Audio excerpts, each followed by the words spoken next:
구멍난 가슴에 찬바람이 드는 나이. 남편은 자기 할 일로 바쁘고 아이들도 다 커서 별로 할 일이 없을 때 40대 가정주부들은 우울증을 겪기도 합니다. 자기 존재감이 없어지면서 나는 뭐 하고 살았지 하며 우울해지는 겁니다. 이때 겪는 갱년기 장애는 신체에서도 오지만 절반은 정신적인 것에서 옵니다. 예를 들어 38세에 결혼해서 애나 키운다고 정신이 없으면 50세가 넘어갈 때까지도 갱년기 장애가 없습니다. 그런데 27, 8에 결혼해서 애들이 중고등학교에 들어가면 40대 갱년기 장애가 오기 쉽습니다. 아이가 어릴 때는 엄마, 엄마 하면서 늘 엄마 곁에서 맴돕니다. 그러다 사춘기가 되면 특히 남자아이들은 엄마와 좀 거리를 두고 같이 다니는 걸 창피해합니다. 그러면 엄마는 자식의 변화를 배려하면서 아이와의 관계를 조율해야 하는데 여전히 어린애 취급을 합니다. 아이로서는 밖에 나가면 여자애들에게 제법 어른 흉내를 내려고 하는데 엄마만 만나면 애 취급을 받으니까 같이 있지 않으려고 하는 겁니다. 가정에서 해야 할 일이 점점 줄어들다 보니 아침에 자식과 남편이 다 나가고 나면 오후까지 멍하게 시간을 보내기도 합니다. 그러다 거울을 보면 벌써 흰 머리카락이 생기고 얼굴에 주름살이 생긴 걸 발견합니다. 나가서 뭔가 해보려고 마음을 내기에는 너무 오랜 시간이 지나 자신감도 없습니다. 그래서 예전에 춤바람이 난다든지 학부모회에서 치맛바람을 일으킨 것도 이런 공허함을 비집고 들어왔던 겁니다. 이럴 때 집에 있으면 자꾸 아이나 남편을 문제 삼기 쉬우니까 자원봉사 같은 활동을 하면 우울하고 허전한 마음을 치유하는 데 큰 도움이 됩니다. 돈을 안 벌 뿐이지 자기 일이 있고 자신의 봉사가 다른 사람에게 참 귀중하게 쓰이는 경험을 하면 우울증에 빠지지 않고 생기를 얻기 때문이에요. 그리고 시간과 열정을 세상을 위해서 아주 의미 있게 쓰다 보면 보람 있게 자기 실현을 할 수도 있습니다. 한 주부는 아이가 초등학교에 들어가자 봉사활동을 하면서 생기를 찾았습니다. 직장보다 더한 열정을 갖고 일하니까 갱년기 장애나 우울증도 모르고 지냅니다. 남편들은 돈도 안 되는 일을 왜 하느냐고 생각할지 모르지만 부인이 그런 활동을 하면 정신적으로 굉장히 건강하고 자식에게도 덜 집착하게 됩니다. 그리고 남편에게도 좀 더 너그러워집니다. 정토의 자원봉사자들 가운데 90%가 여자분들입니다.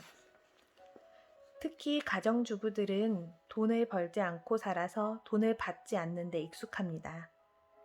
그러나 남자들은 늘 돈을 벌고 살았기 때문에 돈 버는 것에 관심이 많고 나이가 70이어도 어디 돈 벌 데 없나 하는 생각을 많이 합니다.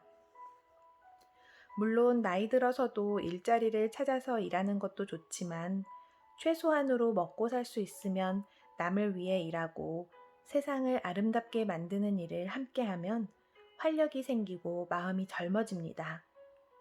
그러면 몸도 덜 늙습니다. 지금까지 내 인생, 내 자식, 내 남편, 내 부모만 알고 열심히 착실히 살았습니다. 물론 다른 사람들을 위해 봉사하는 것이나 가족을 위해서 봉사하는 것이나 크게 다르지 않습니다. 바꾸어 말하면 잘못 산 것이 아니라 단지 개인적으로 살았다는 거예요. 그러니까 남은 인생은 좀 더 큰 마음을 내서 이웃과 세상을 위해서 살아보는 것도 좋습니다. 내 울타리를 깨고 나가면 시야도 넓어지고 인생도 씩씩하게 살아갈 수 있습니다. 자식이 시험에 떨어졌다고 해도 심지어 배우자가 세상을 떠나는 일이 생겨도 오래 힘들어하지 않고 잘 극복해 갑니다. 인생에서 어떤 일이 일어나든 거기에 덜 구애받을 만큼 내면의 힘이 커지기 때문입니다. 잘 나갔던 옛날로 돌아가고만 싶다. 요즘 몸과 마음이 많이 약해지는 것을 느낍니다. 어떻게 하면 젊게 살 수 있을까요? 한 여성분이 물었습니다. 나이 들어가면서 젊을 때처럼 살고 싶다는 욕망에 사로잡히면 오늘이 불행해집니다. 젊을 때처럼 재빠르지도 않고 변화에 빨리 적응하지도 못하고 체력도 많이 떨어지고 피부 탄력도 전과 같지 않다고 느끼면 마음이 우울해져요. 또 한 분은 사는 낙이 없다면서 예전처럼 좀 많이 웃고 싶은데 어떻게 해야 할까요? 하고 물었습니다. 물론 웃으며 즐겁게 사는 건 좋지만 예전처럼이란 단서를 다는 게 바로 불행의 원인입니다. 항상 현재에 있어야지 옛날에 잘 나갔을 때, 좋았을 때를 생각하면 현재의 삶에 장애가 됩니다. 옛날에 행복했을 때, 옛날에 예뻤을 때, 옛날에 부자였을 때, 옛날에 지위가 높았을 때, 옛날에 부부 관계가 좋았을 때와 같이 자꾸 옛날을 생각해서 예전으로 되돌아가려는 마음은 진취적인 것이 아니라 후퇴하는 겁니다. 부부도 흔히 앞으로 아이를 어떻게 키우며 살 것인가를 의논하지 않고 당신 결혼하기 전에 나한테 뭐라고 했어? 이런 식으로 과거를 물고 늘어지면 갈등만 심해집니다. 계속 지나간 얘기하며 서운해하고 다투면서 결혼을 잘못했다고 생각하면 스스로 불행에 빠집니다. 흔히 나이 들면 과거에 집착하고 젊음에 대한 욕망에 사로잡혀 괴로워하는데 과연 나이 들어가는 게 괴로운 걸까요? 아니에요. 나이가 좀 들어야 인생의 맛을 알잖아요. 젊을 때는 미숙했지만 나이 들어가며 이것저것 경험해봐서 조금 완숙한 맛이 있습니다. 스님도 마찬가지예요. 인생을 논하는 법문을 할 때 새파랗게 젊은 스님이 법상에 올라와서 얘기하는 게 좋을까요? 노승이 인생을 얘기할 때 좋아 보일까요? 역시 법문은 노장이 해야 깊이가 있습니다. 제가 요즘 하는 얘기나 20, 30년 전에 하는 얘기나 내용은 같은데 30대 했을 때는 별로 설득력이 없었어요. 그런데 이제 60세가 넘어서 하니까 조금 설득력이 있습니다. 앞으로 7, 80이 돼서 얘기를 하면 아마 더 구수하게 들릴 거예요. 그러니까 인생의 멋은 7, 80이 되어야 제대로 읽는다고 할 수 있습니다. 술도 익어야 맛있고 된장도 숙성해야 맛이 나고 밥도 뜸이 푹 들어야 맛이 있듯이 인생도 늙어야 제멋이 나는 겁니다. 나이 들어가면서 내가 초라해지느냐, 아주 원숙해지냐는 몸이 아니라 마음의 문제입니다. 늙음은 봄이 오고 여름이 오고 가을이 오는 것처럼 자연스러운 일인데 계속 봄이면 좋겠다고 생각할 때 여름으로 바뀌면 괴로워질 수밖에 없습니다. 계절의 변화가 우리를 괴롭히는 것이 아니라 봄에 집착하기 때문에 괴로움이 생기는 거예요. 젊음에 집착하기 때문에 늙음이 괴로움이 되는 겁니다. 나이 드는 것을 있는 그대로 받아들이면 젊었을 때 좋았던 것보다 더 좋은 것들을 찾을 수 있습니다. 무엇보다 이제 홀가분하게 살 수 있잖아요. 앞만 보고 달리느라 둘러보지 못했던 자연의 아름다움도 느낄 수 있고 자식 키우느라 하지 못했던 것들을 욕심내지 않고 서두르지 않고 해볼 수도 있습니다. 물론 세상이 하루가 다르게 변하니까 그 속도를 따라가기 힘든 건 사실입니다. 요즘 너도 나도 스마트폰을 쓰는데 나이 든 사람들은 사용법에 서툴러서 스트레스를 많이 받습니다. 그런데 굳이 스트레스를 받아가면서 배울 필요가 있을까요? 요즘 젊은 사람들도 스마트폰 중독이 심각해서 문제가 되고 있는데 꼭 젊은이들 따라 중독이 돼야 할까요? 그런 것은 기본만 익히고 나머지는 젊은 사람에게 도움을 받으면 됩니다. 물론 세상의 변화에 나는 못한다고 외면할 건 아니지만 변화에 못 따라간다고 너무 스트레스 받을 필요는 없다는 거예요. 나이 든다는 것은 옛날 것도 알고 요즘 것도 알고 미래에 대해서도 예측할 수 있다는 장점이 있습니다. 저는 깊은 시골에서 자랐기 때문에 도시 사람에 비해서는 한 100년, 200년 전 것까지 경험적으로 압니다. 예를 들면 대마를 재배해서 껍질을 벗겨 삼배옷 만드는 것도 보고 목화를 키워 물레질해서 무명옷 만드는 것도 보고 배틀로 배 짜는 것도 다 봤습니다. 또 요즘엔 세상 여기저기 돌아다니다 보니 최첨단의 것들도 봅니다. 인생 나이는 60이지만 경험 연령은 한 300세 되거든요. 300여 년의 문화를 경험했으니까요. 젊은 사람 만났을 때 옛날 얘기를 해주면 어떻게 그렇게 옛날 걸 잘 아느냐 하고 또 나이 든 사람 만나서 요즘 얘기를 해주면 스님은 어떻게 요즘 세상 일을 그리 잘 아느냐고 합니다. 그러니 나이 든다는 것은 불행이 아니라 오히려 행복과 축복일 수 있습니다. 가령 이 시대에 태어났기 때문에 시어머니도 한번 모시고 또 며느리와는 따로따로 살 수도 있는 거예요. 두 가지 경험을 함께 하는 게 되거든요. 그걸 다양한 경험을 하고 산다고 생각하면 좋은데 대우받으려 들면 이 시대를 한탄하게 됩니다. 그러나 예전처럼 젊었을 때와 같이를 고집하지 않고 변화를 긍정적으로 받아들이면 나이 들어서도 좋은 것들은 얼마든지 찾을 수가 있습니다. 일어난 일은 언제나 잘된 일이다.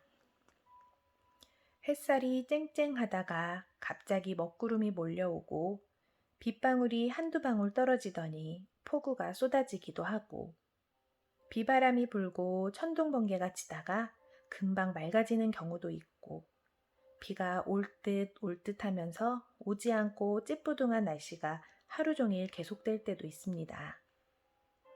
예측할 수 없는 날씨처럼 우리 인생에도 예기치 않은 사건들이 많이 생겨납니다. 결혼할 때 행복하게 살 것만 생각했는데 예기치 않게 이혼하는 일도 벌어집니다. 애를 낳아서 키울 때는 내 아이는 착하고 공부 잘할 거야 라고 생각합니다. 그런데 키워보니 공부를 못하는 건 말할 것도 없고 말썽 피우고 사고쳐서 골머리를 앓기까지 합니다. 사업을 시작할 때는 돈을 많이 벌 거라고 생각합니다. 그런데 돈을 벌기는커녕 있는 돈마저 까먹고 심지어 가족과 일가 친척까지 다 망하게 하는 경우도 있습니다. 직장도 평생 다닐 거라고 생각했는데 어느 날 갑자기 쫓겨나는 일도 생깁니다. 인생이 순탄하기를 바라고 힘든 일이 일어나지 않기를 빈다고 그것이 내 뜻대로 이루어질까요? 아이가 공부 잘하기를 빌고 남편이 일찍 들어오기를 빌고 아내가 부드럽기를 빌고 세상 사람들이 나를 칭찬해 주기를 빈다고 해서 우리 인생 문제가 풀릴까요?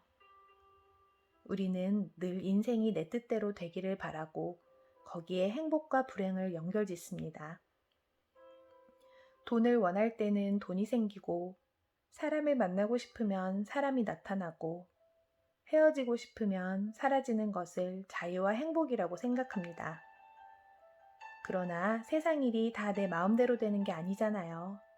어떤 건 됐다가 어떤 건 안 됐다 하니까 늘 행과 불행이 왔다 갔다 합니다.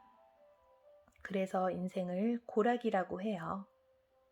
괴로울 때도 있고 즐거울 때도 있어서 고락이 늘 되풀이되므로 윤회한다고 말합니다.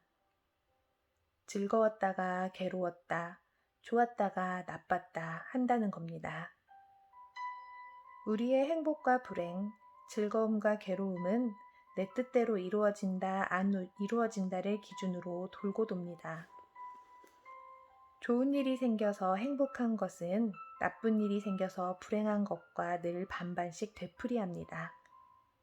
그것은 진정한 행복이라고 할 수 없습니다. 자기 뜻대로 돼서 기분이 좋은 것은 마약 주사를 맞은 것과 똑같아서 계속 맞아야 합니다.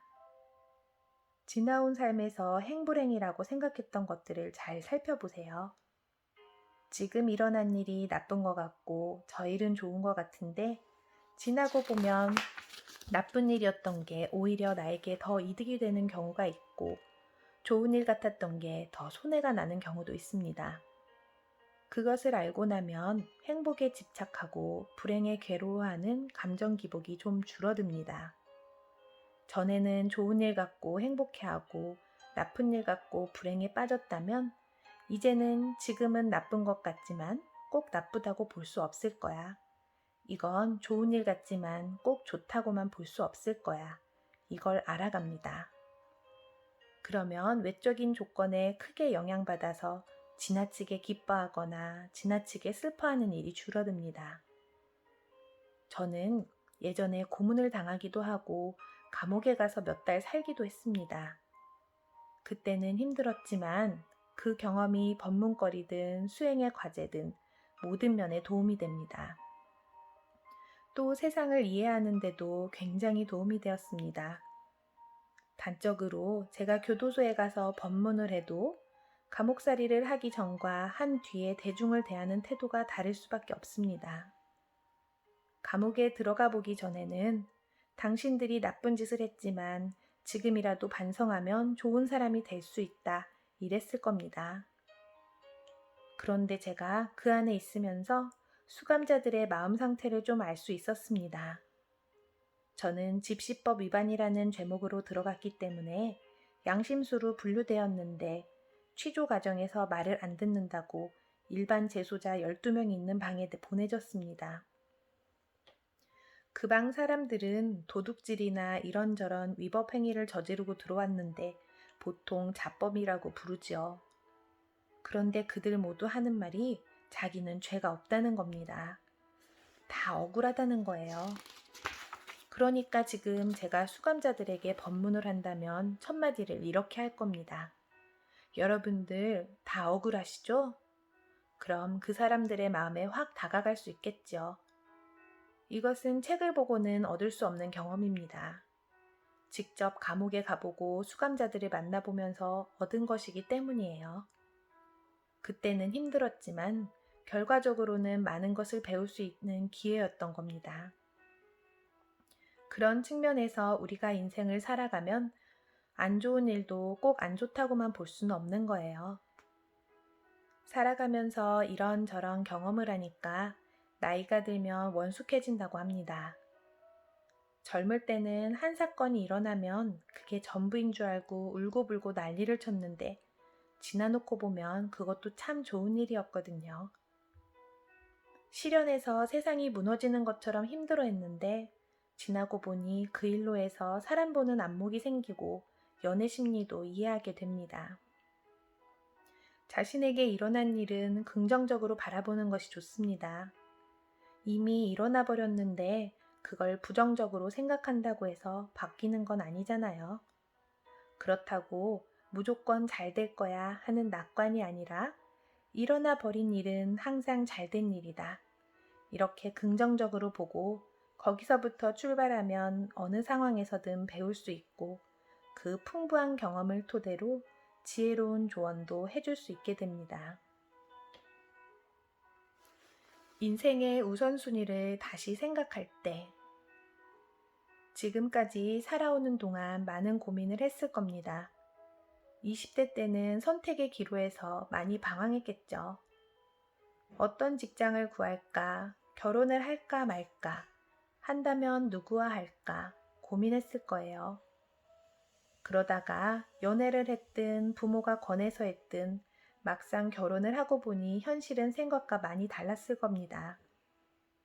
배우자와 마음이 잘 맞는 것도 아니어서 결혼을 괜히 했나 후회할 때 자식이 덜컥 생겨버렸을지도 모르죠. 또 아이를 갖는 과정에서도 이런저런 고민을 했을 겁니다. 애가 안 생겨서 병원을 찾는다. 몇 명을 낳을 것인가. 갈등했을지 모릅니다.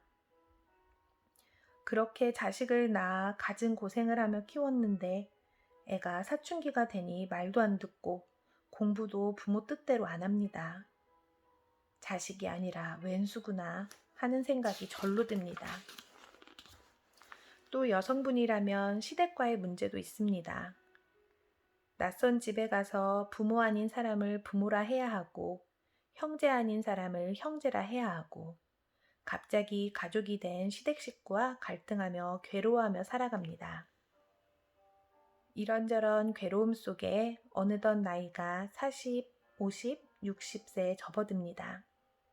이젠 또 애가 커서 어느 대학에 보내야 할지, 군대에 보내고 또 어느 직장에 취직을 시켜야 할지, 결혼을 어떻게 시켜야 할지, 이런 문제들이 또 기다리고 있습니다. 수없이 고민하고 괴로워하며 살아온 인생입니다. 그러면 그 숱한 경험 속에서 이것을 깨달았다 하고 내놓을 게 있습니까? 내가 젊어서 방황했던 시절처럼 이제 내 자식이 20대가 되고 30대가 됐는데 어떤 교훈을 들려줄 수 있을까요?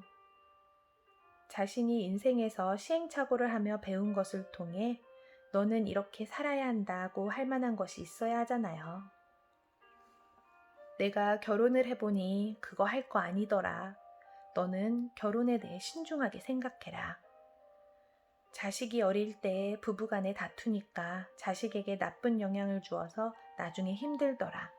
너는 결혼을 하거든 애는 낳지 말든지 낳으려면 부부간에 무슨 일이 있어도 화목해야 한다. 이런 교훈이나 인생 경험을 이야기할 수 있어야 하잖아요. 그런데 지금 또 자신의 부모가 한 것과 똑같이 빨리 시집가라, 빨리 장가가라, 돈 많은 사람이 최고다 라는 말만 되풀이하고 있지 않습니까?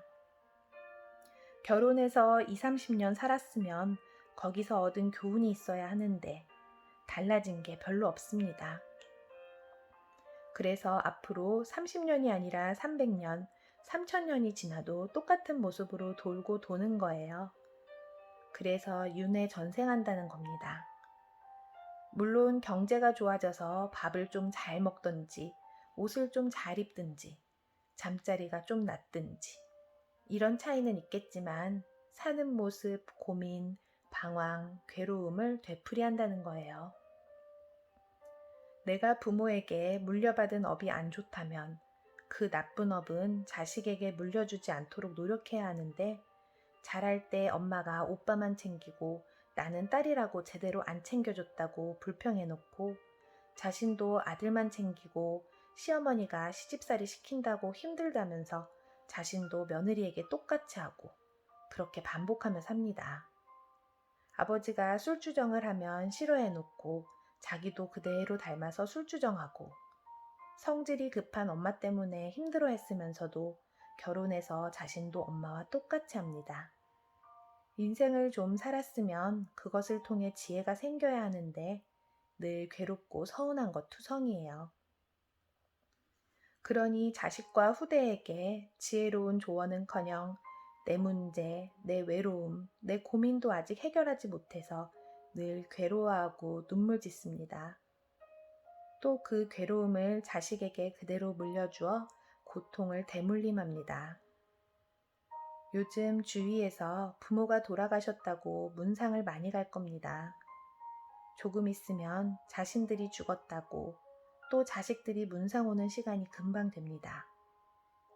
그런데 세상 공부 갖고는 내 인생을 돌아보고 내 문제를 해결하는 길을 찾기가 좀 어렵습니다. 인생의 문제를 근본적으로 해결하려면 먼저 지금까지 욕심내고 중요하게 생각해온 것들에 대해 삶의 우선순위를 뒤로 매겨야 합니다. 자식에 대한 걱정, 미래에 대한 불안을 내려놓아야 시야가 열리면서 진정으로 행복해지는 길을 찾을 수 있습니다. 2장. 생로병사로부터 자유로워지는 법. 내일 죽어도 후회 없는 인생 살기. 어떤 분이 매우 고생한 끝에 성공했습니다. 그런데 그 성공의 기쁨을 제대로 누리기도 전에 그만 병이 났습니다. 병원에 가니까 암 말기라 1년밖에 못 산다는 겁니다. 주위 친구분들이 고생 많이 한 후 성공했는데 시한부 인생이라니 정말 안 됐다고 병문안을 가서 환자를 위로했습니다. 그런데 그중 한 분이 병문안 후 돌아가는 길에 교통사고로 그 자리에서 돌아가셨습니다. 그러니까 돌아가신 분의 입장에서 보면 자신은 하루밖에 못 사는데 친구가 1년밖에 못 산다고 안타까워하면서 위문한 셈입니다. 이처럼 우리는 한치 앞을 모릅니다. 다른 사람의 죽음을 걱정하다 바로 자신의 죽음에 맞닥뜨릴 수도 있습니다. 사람은 죽는다는 건 누구나 다 알죠. 하지만 무의식에서는 자신은 영원히 살 것 같습니다. 그러다 죽음이 눈앞에 닥쳤을 때 비로소 우리 삶이 영원한 게 아니구나 하는 것을 현실로 받아들입니다. 제가 처음 죽음이란 걸 생생하게 경험한 건 중학교 때였습니다. 같이 자취하던 후배가 자전거를 타고 가다가 넘어졌는데 작은 돌에 머리를 부딪혀서 갑자기 죽었어요. 굉장한 충격이었습니다. 멀쩡하던 아이가 아주 잠깐 사이에 시신이 되었으니까. 또 제가 중고등학교 때 몸이 아주 약했습니다. 100m 달리기만 해도 온몸에 파랗게 반점이 생기고 하늘이 노래져서 쓰러질 정도였어요. 몸도 허약한 데다 우리 스님이 제가 단명할 거라고 어머니에게 이야기하셨기 때문에 늘 그 말씀이 마음에 남아 있었습니다. 스님께서 몇 살까지라고 얘기는 안 했지만 단명한다면 40 전후겠구나 하고 혼자 생각했어요. 그런데 그게 두려움이라기보다는 굉장히 열심히 사는 계기가 됐습니다. 다른 사람은 7, 80 사는데 나는 40 이내니까 남보다 두세 배 더 열심히 살아야겠다. 이렇게 생각했기 때문에 몇 번이나 과로로 쓰러져서 의식을 잃을 만큼 열심히 생활했습니다. 그런데 40이 넘어도 살아있으니까 살 만큼 살았다는 안도감이 들면서 그때부터는 조급함도 없어지고 편안해졌습니다. 살아있으니까 열심히 일하지만 갑자기 죽는다 해도 아쉬울 게 없는 거예요. 그래서 특별히 하려는 걸 못해서 미련이 남았다든지 걱정하는 게 별로 없습니다.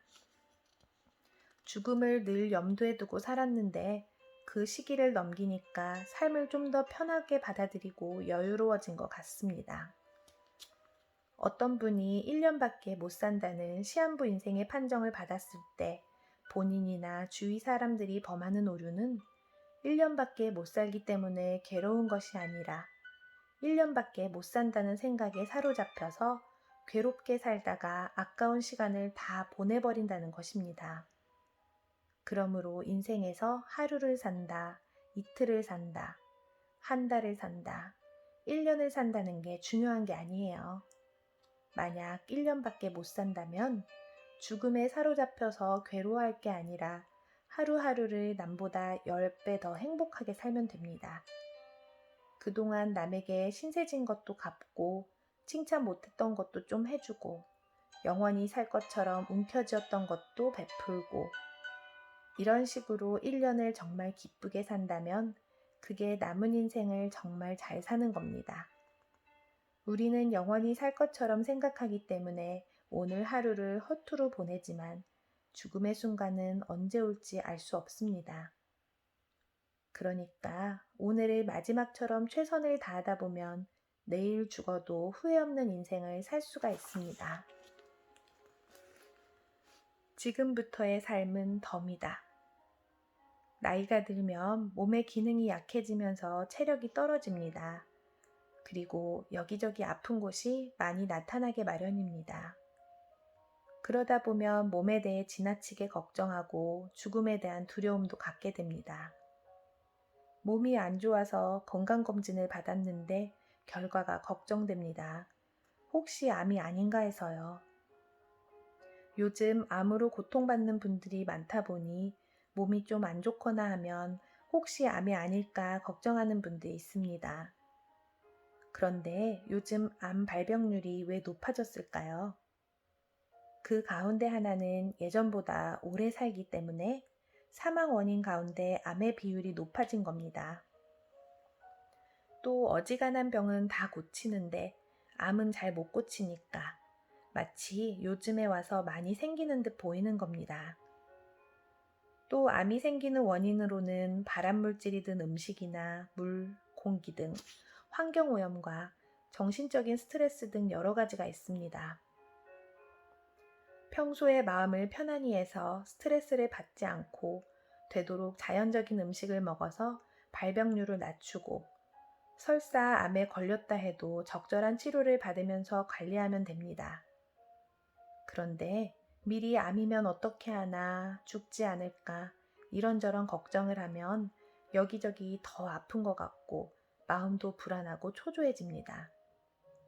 이럴 때는 몸에 대해 집착하는 나를 돌아보는 게 좋습니다. 이 몸이 영원할 줄 알았더니 허물어질 수밖에 없는 거구나 생각하면서 육신에 지나치게 집착하는 마음, 오래 살고 싶다는 생각을 내려놓는 것이 중요합니다. 설사 병에 걸렸더라도 건강하게 오래 살고 싶다는 집착을 내려놓아야 어떤 결과에도 고통받지 않을 수 있습니다. 한 부인이 남편이 췌장암 말기 판정을 받았다면서 고민을 털어놓았습니다. 의사가 3개월에서 6개월 산다고 했는데 자연식을 해서인지 병원에서 약물 치료가 잘 돼서인지 많이 좋아져서 6개월 넘게 살아있어요. 그런데 사람들이 자연식으로 치료하는 게 좋겠다, 병원 말을 들어야 된다, 의견이 분분한데 어떻게 하는 게 좋을까요? 정답은 없습니다.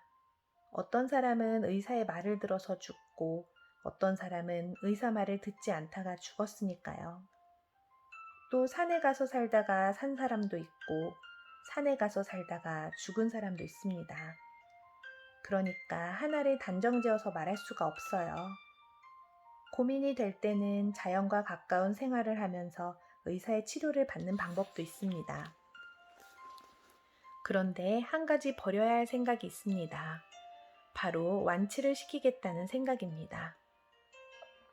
지금 같은 상황에서는 사는 데까지 한번 해보겠다 하고 마음을 가볍게 가지는 것이 좋습니다. 원래 의사가 3개월에서 6개월 산다고 했는데 벌써 6개월이 지났으니 일단 성공한 거잖아요. 그러니까 한 달을 더 살든 2달을 더 살든 이렇게 생각해야 합니다. 이제부터는 덤이다. 아, 지금 살아있는 것만 해도 감사하다. 한 달 살다 죽어도 좋고 2달 살다 죽어도 좋고 10달 살다 죽어도 좋다. 이렇게 기분 좋게 생각하고 가벼운 마음으로 살면 남편도 사는 동안 행복하게 살 수 있고 본인도 행복하게 살 수 있습니다. 그런데 남편을 살리겠다고 매달리다 남편이 죽으면 온갖 애를 썼는데 남편이 죽었구나. 내가 치료 방법을 잘못해서 실패했다. 이렇게 생각해서 내 인생이 괴로워집니다. 산에 가서 사는 것도 남편이 좋아하면 가서 살면 됩니다. 다만 산에 가야 산다고 너무 매달리거나 의사의 치료를 받아야 산다는 것에 매달리면 그 결과에 매이게 됩니다. 그러나 이미 의사가 말한 것보다 더 살았기 때문에 이제는 내일 죽어도 성공한 걸로 생각해야 마음이 편안합니다. 남편을 꼭 살리고 싶은 마음은 이해하지만 인생은 꼭 살게만 되는 건 아니에요. 우리 모두 앞으로 언젠가는 죽습니다. 단지 10년 아니냐, 5년 아니냐, 3년 아니냐, 이 차이일 뿐입니다. 그걸 갖고 성공이냐 실패냐를 말하면 하루하루가 불안해집니다. 그래서 의사가 말했던 3개월 이상 살았으면 성공인 겁니다. 그 다음부터는 하루를 더 살아도 여한이 없다. 이렇게 마음 먹으면 내일 죽어도 성공이고 한 달 후에 죽어도 성공이고 1년 후에 죽어도 성공이에요. 일단 생명의 한계를 극복했으니까 그 다음은 보너스라 생각하고 하루를 살아도 기뻐해야 합니다. 그래서 기도도 부처님 우리 남편 살려주세요 이렇게 하면 안 되고 부처님 감사합니다. 지금 이대로도 기쁩니다. 부처님의 은혜로 덤으로 삽니다. 하며 감사해 하면서 자유롭게 살면 됩니다. 인생이란 게 오래 살고 싶다고 오래 사는 것도 아니고 오래 사는 게 중요한 것도 아닙니다. 하루를 살더라도 마음 편하게 살다 죽는 게 더 중요합니다. 그리고 오래 살겠다는 집착을 놓아버리면 몸과 마음이 가벼워져서 오히려 더 오래 사는 결과를 낳을 수도 있습니다.